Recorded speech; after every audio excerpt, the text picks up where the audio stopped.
நான் வந்து பராரி கதை எழுதும்போதே வந்து அந்த கதையினுடைய அந்த மாறன் கேரக்டர் என்கிட்ட வந்து என்னுடைய அசிஸ்டண்ட் வந்து சொல்லிக்கினே இருந்தாங்க. அந்த படம் அந்த ஊரில் வந்து பார்த்திங்கன்னா அந்த செவுத்தில் வந்து நிறைய படங்கள் இருக்கும். நீங்கள் பார்த்தீங்கன்னா வந்து கலைஞர் படம் இருக்கும், யுவன் சங்கர் ராஜா படம் இருக்கும், அம்பேத்கர் படம் இருக்கும். அவங்க என்கிட்ட சொன்னது வந்து திருமாண்ணம் படத்தை வந்து வரைஞ்சிடலாம் செவுத்தில் எங்கேயாச்சும் அப்படின்னு சொன்னாங்க. நான் சொன்னேன், அட பைத்தியக்காரங்க, மாறன் கேரக்டரே வந்து திருமாண்ணம் தான்டா. ஏன்னா நீங்கள் அந்த படம் பார்த்தீங்கன்னா தெரியும், அந்த மாறன் கேரக்டர் அது என்ன ஜனநாயகமாக நடக்கும் என்பது தெரியும். அந்த கேரக்டர் கத்தி மேல் நடப்பது போல் இருக்கும். உங்களுக்கு இப்போ இல்லை 100 வருடம் என்றாலும் மாறன் கேரக்டர் தான் திருமாண்ணன். ஜனநாயகமாக நடக்கும். அது எதிரிகளையும் ஜனநாயகப்படுத்தும். பந்தம் எடுக்கிறவர்கள் கையிலையும் அம்பேத்கர் புத்தகங்களையும் மார்க்ஸ் புத்தகங்களையும் பெரியார் புத்தகங்களையும் கொடுக்கும் என்பதற்காகத்தான் நான் எந்த இடத்துலையும் அண்ணன் படத்தை வந்து வைக்கவே இல்லை.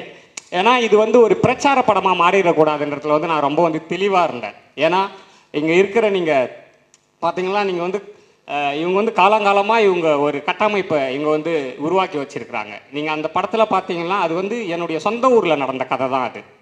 அது ஆக்சுவலாக அந்த ஊர் பேர் அந்த அம்புக்குறி எல்லாமே எங்கூரில் எடுத்த கதை தான் அது. ஏன்னா எனக்கு எப்போதுமே ஒரு கதைகள் வந்து தன்னுடைய தாய்கிட்ட இருந்தும் தன்னுடைய தந்தைக்கிட்ட இருந்தும் தன்னுடைய சொந்த மண்ணில் தான் உருவாகும். நீங்கள் பார்த்தீங்கன்னா எங்கள் அப்பா வந்து டிஎம்கேவில் வந்து பெரிய லீடர். அப்போ வந்து பள்ளிக்கூடம் வந்து ஊர் தெருவில் இருந்துச்சு. தண்ணி வந்து இல்லை, வந்து ஸ்கூலில் வந்து தண்ணி கிடையாது. அப்போ வந்து தண்ணி குடிக்கிறதுக்காக வந்து பசங்க எல்லாருமே போயிட்டு வந்து தண்ணி கேட்கும்போது வந்து நான் தலையூர் விட்டு பையன்றதுனால எனக்கு வந்து சொம்பல் கொடுத்துட்டாங்க தண்ணி.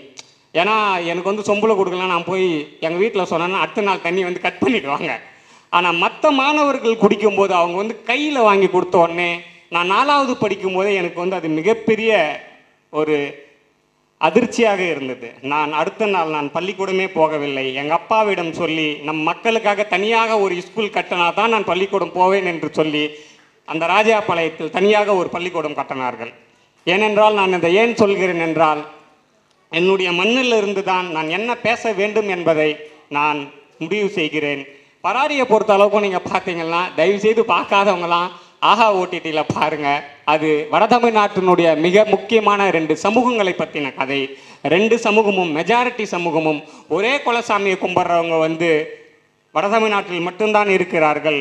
அந்த ஒரே குலசாமியை கும்பிட்றவர்கள் செங்கல் சூளைகளிலும் கரும்பு வெற்றர்களும் இருப்பவர்கள் எப்படி மேலே கீழே என்று அந்த அரசியலைத்தான் நான் அதில் வந்து தெளிவாக நான் வந்து சொல்லியிருப்பேன். நீ இங்கே என்னை கீழே என்று சொன்னால் நீ இங்கு இருந்து உன்னுடைய ஆண்ட பரம்பரையாகட்டும் உன்னுடைய பெருமை பீர்த்தைகள் எல்லாம் இங்கிருந்து நீ ஹைதராபாத்தோ இல்லை கர்நாடகா போனால் உன் ஆண்ட பரம்பரையெல்லாம் அங்கு எடுபடாது. உன்னை தமிழனாகத்தான் பார்ப்பான். நான் அந்த இடத்துலையும் நீ காலங்காலமாக நீ யாரை ஒடுக்குறுகிறியோ அவன்தான் உனக்கு பக்கபலமாக நிற்பான் என்றதான் அந்த பராரி படத்தினுடைய கதை. இந்த நேரத்தில் நான் ஒன்று வந்து சொல்லிக்கொள்ள நான் வந்து விரும்புகிறேன். ஒரு கலைஞனுக்கு எப்போதும் ஒரு சமூக வந்து பொறுப்பு இருக்கணும்.